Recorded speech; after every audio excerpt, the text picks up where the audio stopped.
How's it going, folks? I'm Mark from Like Minded Lunatics. And I'm Ladi from Like Minded Lunatics. And this is a Ladi's Rockucation. Ladi, you want to explain what your playlist is all about? Well, a Ladi's Rockucation is where I get introduced to music that I have never heard and would never in my natural life listen to. Right. But Mark has decided that it would be something good to expose me to, and that's where I hear all this stuff. And that's not to say you're a closed-minded man. No, that's why I'm doing this, because I like all this. You just missed I missed it. some of this stuff. So one of the ones that we did was we did Dio's Rainbow in the Dark. And that was so nice. And I made an argument that I think that should definitely be kind of a pride song. Yeah, you did. And you enjoyed it. I did. So what I thought we would do is we would take a look at Dio's The Last in Line. So a lot of people have watched that Dio video.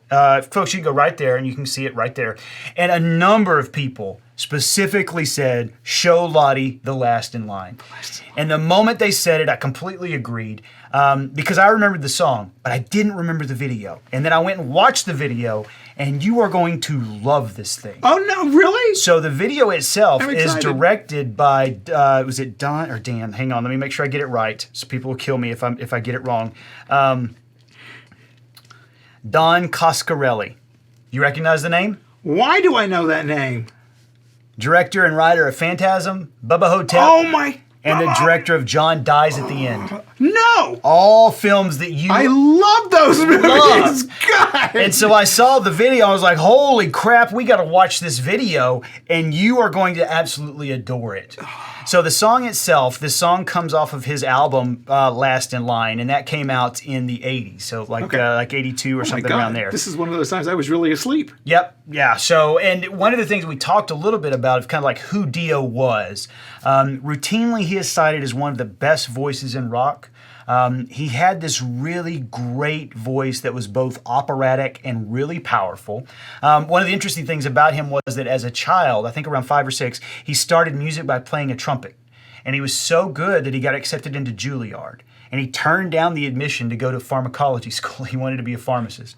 And that didn't pan out. He eventually started majoring in English, and then he started a band. So what you're saying is music was his fallback option. It was. It was. Yeah, music was fallback.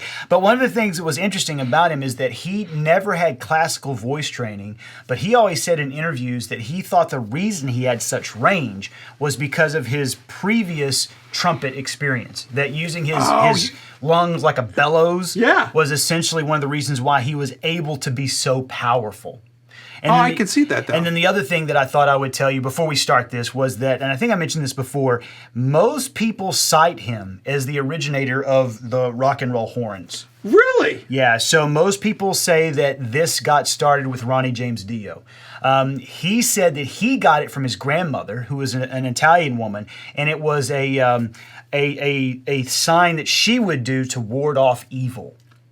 And so in a concert, because he said he saw it as a kid a lot. His parents, he would walk out and his grandma would do that. And he would do it at concerts as kind of a thing like to ward off evil on the crowd. Because it was a thing that he grew up with. And then people started doing it back to him. And this turned into this, and then we get where we're at now. But this started off. So what is this? What does this mean now? So apparently, if I remember the history right, this is kind of a Roma, or what we would call gypsy. It was an insignia to ward off the evil. No, that's the. But what does it mean now? What do people think when they're doing rock this? And roll. Rock and roll. Yeah, it's just rock and roll. Somebody's doing something particularly well, and you're like, yeah. Okay. But it originally started off with a way to ward off evil for people you love. Well, that's a nice thing to do. Yeah. So let's start this one, and let me make sure I get the lyrics pulled up for you, Ladi. I know that you love the lyrics. I love the lyrics, and you got to make them big, though. I know. I should have had that part pulled up. That's embarrassing, Ladi, is what that is. Let me get that pulled up for you. I have old eyes. I know. There we go. All right. So we're going to do Last in Line by Dio, folks. Here we go.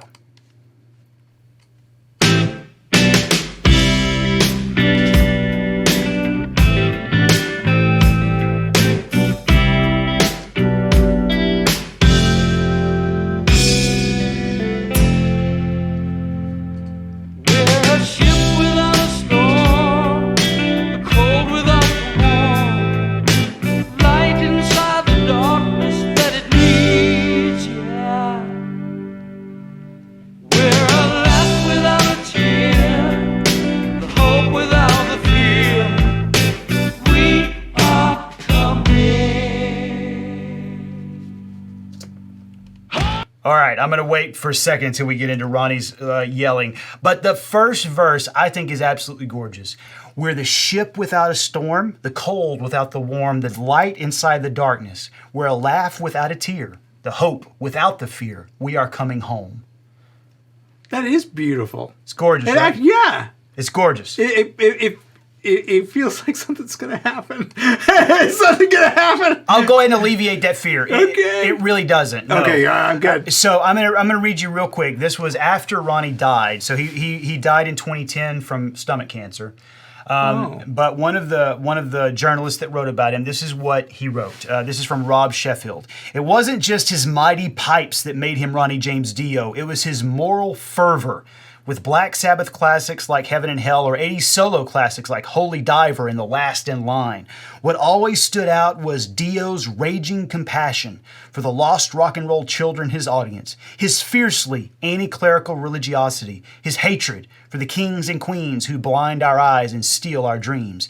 Dio barely ever sang about women unless he was empathizing with them, as in Invisible, where he also empathized with gay teenagers, which was, to say the least, a bold move from a straight rock star in 1983. So that was one of the things that one of the journalists said about him. And I'll read the rest of that in a minute. But we're about to get into Ronnie's yell. But I thought it was gorgeous, the beginning of this song. It is. Beautiful.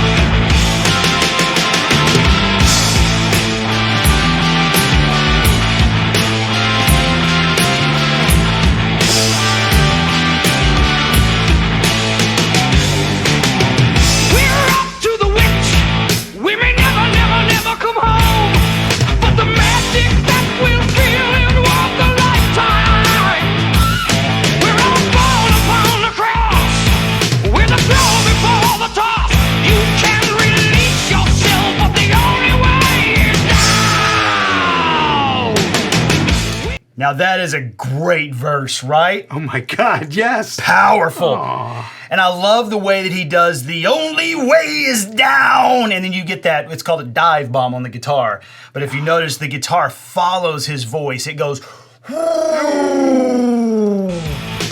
flow before the toss, you can release yourself, but the only way is down. We don't come alone, we are fire, we are stone, with a hand that writes and quickly moves away. This to me seems more prescient. I mean, it seems really contemporary. You've got people chained to games as there are essentially beings that are chaining them there and keeping them busy. And then the lyrics, we're born upon the cross, we're the throw before the cross. You can release yourself, but the only way is down. We don't come alone. We are fire. We are stone. We're the hand that writes, then quickly moves away. See, some of those lyrics sound angry, and then some of them sound really painful. But isn't that the plight of the liminal figure? The person on the margins of society? Isn't that always the plight of that person? Yes. Both anger and then sad. And resignment to this is my place and I'll never move. Yeah. Oh, thank you for clearing that up. Yes, now that makes sense to me. So yes, there's anger there, but there's also I shouldn't be here. No one should be here. Shouldn't be here. Let's get to the chorus. We'll know for the first time if we're evil or divine, we're the last in line. Yeah, we're the last in line. Oh. So I'm taking that kid was judged. And not well. Yeah, because the chorus is, we'll know for the first time if we're evil or divine. We're the last in line. We're the last in line. And so to me... And the thing is, if you're the last in line, you're never judged as divine. No, that's true. Yeah, that's true. If you're the last people to be judged, yeah. One of the things that Sheffield also said that I thought I would read to you is this. That Dio used all his swords and demons imagery as a metaphor for teen angst. So he made us feel like we were holy divers who'd been holding our breath for too long, but someday we'd come up for air. We were the Israelites who would one day shake off the Pharaoh's chains. We were rainbows in the dark, waiting for some sign of the morning. We are the last in line, not knowing if we were evil or divine. Dio never pretended to be one of the kids. He sang as an adult, assuring us that we weren't alone in our suffering, and someday we might even be proud of conquering it. Wow. I just missed so much stuff, didn't I? Oh my God. We've talked about this. I do feel like that, especially rock music at that time, had a real sheen about it that wasn't necessarily unwarranted, had a real sheen about it as being about a particular thing. But I do feel like, you know, one of my other friends is a gay guy, but he loves Metallica because he said that it captured how he felt as a gay guy. But he's also my age, and you're a little bit older than us. Yeah. And so I feel like that maybe it's just a generational thing. Because now when you go to, especially like punk shows, they are all about the LGBT community. They really are. 100%. Yeah. And they will fucking fight you for it. They will fight you for it. And so I do feel like that obviously Dio should be lauded for taking a stand in the early 80s about... Yeah, so long ago. Yes. But I do feel like... With an audience that would not necessarily be considered to be receptive to any of these ideas at all. That's a great point. That's a great point. I remember hearing an interview with Mick Foley. He is a wrestler for the WWE. He was Mankind. Okay. And one of the things that he talked about was he was an advocate for RAINN, which is an organization that helps women who have been abused and stuff like that. And I remember in the interview they asked him, what made you want to get involved with this and stuff like that? And Mick gave a really insightful answer. Mick said, well, number one, obviously as a human, I care about this stuff. I want to make sure people are taken care of. But he said that I asked to become a spokesperson because I know that most people who are my fans would never be associated or would never be exposed to this if I didn't do it for them. He said that there are plenty of women who have been abused who are advocates for RAINN. Are there anybody that looks like me? No. And he said, my audience needs to hear this. And I saw John Cena say the same thing about LGBT rights. His brother's gay. And so he did a whole commercial about that. And so he said the same thing. You think my audience members regularly hear about how we should fight for the rights of other communities? No. So that's what changes their mind. When someone that they admire, someone they look up to, talks about this to them, that's really brave. Yeah. And Ronnie did that in the early 80s. Wow.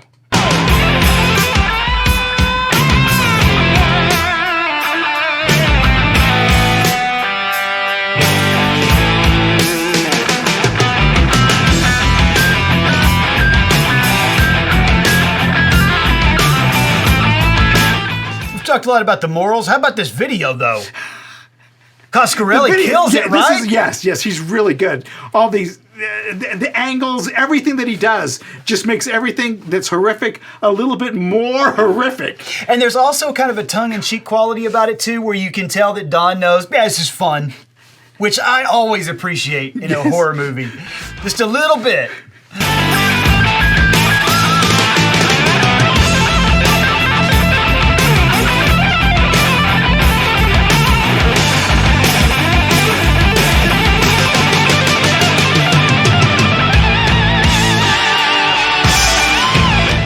And they even have, look at the prosthetics on some of these guys.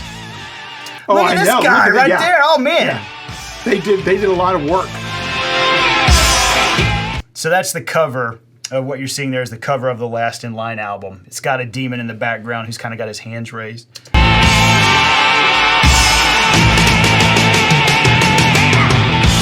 off to the witch. We may never go home. But the magic that we'll feel is worth a lifetime. We're all born upon the cross. You know we're the throne before the toss. You can release yourself, but the only way to go is down. That had real 1984 vibes, so like Clockwork Orange. Oh my God, yes, it does. For the first time, if we're evil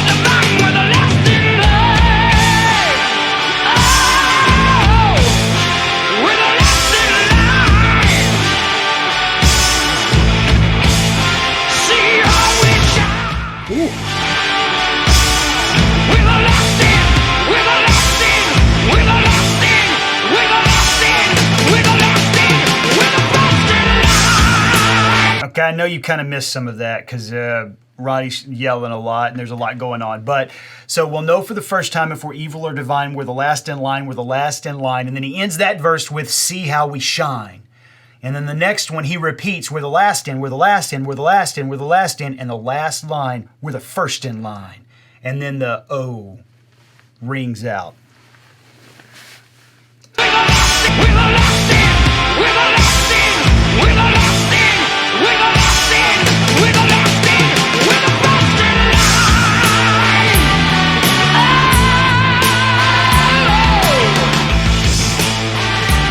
It's out. We're a ship without a star, with a cold inside the wall. So what do you think that means? Because to me, if I'm looking at a line, if you're the last in line, you're only the last in line for the very short moment that someone is not behind you. Right. And eventually you're the first in line. So is he saying that you're the first in line because you're next? It's your turn? I don't know. I always got the sense, like one of the things that Sheffield writes about is that Dio was still religious. Like he still believed in like a heaven and hell and stuff like that, but he was vehemently anti-establishment, anti-clerical and stuff like that. So if you take that and you assume that there is like a chosen people and there will be an end to this type of stuff, then maybe he is talking about like the end of days and we will be judged and that we may be the last ones, but see how we shine, even though we're the last ones called. And there's real beauty in that to me, in that the people who are on the margins maybe will be, I mean, that's obviously like the bread and butter of all religions, but the people pushed to the margins, the people who have been downtrodden and put upon. And ignored. Eventually, you'll have your moment where you shine. Well, eventually you'll have your moment where you're seen for what you are and not for what everyone else put upon you. Right, yes. So yes, and that's a great way to put it. So even we can remove it from the religious aspect of it, and you can kind of take it from a self-affirming point of view that eventually at least you'll be seen. See how we shined. We're a rainbow in the dark. Oh, God, there's beauty to us. And I love the way that he does it. He's got that operatic voice where sometimes he's soft, but then other times, boy, you really feel it punch through. God, that's a beautiful song. I can't remember. I love this video too because it's equal parts creepy, and then at other times I'm just kind of bewildered by all the stuff that's going on. But isn't that like Coscarelli's all of his films? Yes, Phantasm, Bubba yes. Ho-Tep, all of them. John. Did you? I loved Bubba Ho-Tep. John dies at the end. That is a Great. fantastic. Yes, I have to. And Phantasm. And you can Who kind of see complain about Phantasm? John dies at the end. Like all the aesthetic in this, that is John. Oh yeah, that is. 100%. Like I can even see this taking place in one of those alternate realities that they go through. Oh my God. Well, hopefully you enjoyed this one, Ladi. I did. This gives me. I'm still thinking about it. It makes me wonder. Yeah. It makes me because now I have to go back and look at the lyrics and say, is this what we're talking about? Right. I think it means this. But as soon as I'm ready, then I changed my mind. I said, no, I think this is what he's saying. But isn't that the mark of a good piece of art, though? Yes. That you can look at Ambiguity. it. You can look at it a dozen times and come back with a dozen different interpretations. Yeah. Well, I'm glad you enjoyed this one. Like I said, did this enjoy one that. was specifically one that a bunch of commenters said, Why? show this one. Why? I wonder why. They wanted to see your reaction to it. They wanted to see Ladi react to Last in Line. I'm still curious about this phrase. I'm really curious about the phrase "last in line." Yeah. Because how long are you the last in line? I'm sorry. I'm talking. I'm still talking to you, Mark. How long are you? Because you can't eternally be the last in line. Right. There's eventually an end to the line. Well, there's always someone behind you. You're in last in line for the smallest second. Yeah. Well, maybe that's part of it, right? Is that there's the assumption that the last in line, it ends, and then he does sing, watch how we shine, see how we shine. Well, maybe he's not talking about the person that's the last in line. It's the space that's the last in line. True. The place that's always held as the unworthy. Yeah. Does that make sense? It does. Well, I don't know. Well, if it makes and then sense. also the way that he does that that penultimate verse where he does we're the last in, we're the last in, we're the last in, and then finally we're the first in line. That makes sense because eventually the last will be the first. Yes. So maybe that's what he's doing there. Lyrically, he's indicating that eventually the last will be the first. Yes, he is. That's what it felt like to me. Okay. Okay. Well, Thank you for suggesting this. This is a fun song, and I'm still thinking about it in my head. And I have I have to quit talking. At some point, Mark will throw something at me. Well, folks, let us know in the comments what you think about this one. This is, for my money, one of Dio's best songs. Again, I absolutely love Ronnie James Dio. He is kind of known as one of the most gracious men in rock. Aww. Like all the stories about him. Lizzie Hale has stories about him. Rob Halford has stories about him. Literally everybody had stories about Ronnie, and there was not a negative one. All of them were, we lost a real good guy. That's a good thing to know. And it's a good legacy, you know? So, folks, let us know in the comments what you think. Ladi enjoyed this one, thankfully. I did enjoy it. Thank you. Absolutely. Let us know in the comments what you think. Make sure you hit the subscribe, and take care of yourselves, folks. And we'll see you soon. Adios.